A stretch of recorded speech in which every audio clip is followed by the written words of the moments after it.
তিনি আরামসে প্রধানমন্ত্রীও হতে পারতেন, তার কাছে খুব একটা শক্ত ব্যাপার ছিল না।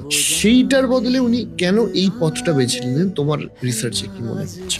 স্বাভাবিকভাবেই নেতাজির সত্যটাকে বাইরে আনতে গিয়ে সবচেয়ে বড় সমস্যা হয়েছে গভর্নমেন্টের এই জায়গা থেকে। কারণ একটা ব্যক্তি যখন থাকে তার সঙ্গে জুড়ে থাকে অনেক কিছু, অনেক ধরনের সমীকরণ জুড়ে যায়। সেই সমীকরণগুলো একটা সময় গলার কাটা হয়। তিনি যাদেরকে আসতে বলবেন তারাই একমাত্র আসবে, সেটা চিঠি লিখে উনি জানাতেন কবে কবে আসবেন। এই বিমল নন্দী অ্যাকচুয়ালি ছিলেন একসময় নেতাজিরই সহযোগী। তো বিমল নন্দী সেই অর্থে বহুবার গিয়েছেন, বহু চিঠি উনি পেয়েছেন এবং সেই চিঠিগুলো ছিঁড়ে কখনো প্রমাণ হিসেবে রাখেন।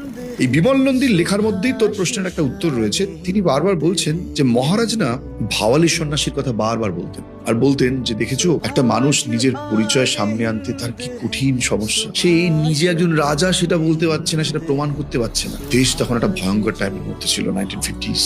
আমরা জানি যে লাল বাহাদুর শাস্ত্রীর মৃত্যু কিভাবে হয়েছে, আমরা জানি ডক্টর হোমি ভাবা কিভাবে মারা গেছেন। সেই সময়ে সুভাষচন্দ্র ওয়ার ক্রিমিনাল তকমা তার গায়ে রয়েছে। সেই লোকটা যদি বাইরে আসতো সহজে মেনে নিত। এটা আজকের দিনে সোশ্যাল মিডিয়ার যুগ নয় বস, যে আমি আসবো একটা ফেসবুক লাইভ করবো, লোককে বলবো আমি নেতাজি। তিনি পরিব্রাজক হতে চেয়েছিলেন বিবেকানন্দের মতন, তার বিবেকানন্দ তার গুরু ছিলেন। দেশে এসে দেশের নেতা হব, দেশের গতি সামলাবো, এই লোক তো কোনদিন ছিল না। যে মানুষের জীবনে কখনো সেই লোভই ছিল না, যে মানুষটা নিজের দেশের স্বাধীনতার জন্য দেশ দেশান্তরে গিয়ে দেশকে স্বাধীন করার জন্য লড়াই করতে পারে, আজাদ হিন্দ ফৌজ তৈরি করতে পারে, সেই মানুষটার কাছে কি ভাই দেশের গদি? তিনি আরামসে প্রধানমন্ত্রীও হতে পারতেন, তার কাছে খুব একটা শক্ত ব্যাপার ছিল না।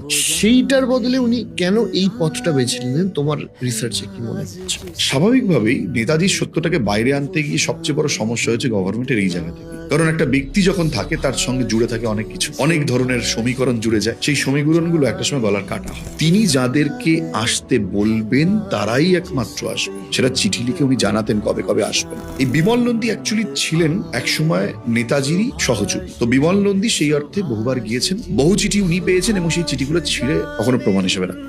এই বিমল নন্দীর লেখার মধ্যেই তোর প্রশ্নের একটা উত্তর রয়েছে। তিনি বারবার বলছেন যে মহারাজ না ভাওয়ালি সন্ন্যাসীর কথা বারবার বলতেন, আর বলতেন যে দেখেছো একটা মানুষ নিজের পরিচয় সামনে আনতে তার কি কঠিন সমস্যা। সে নিজে একজন রাজা সেটা বলতে পারছে না, সেটা প্রমাণ করতে পারছে না। দেশ তখন একটা ভয়ঙ্কর টাইমের মধ্যে ছিল, 1950s।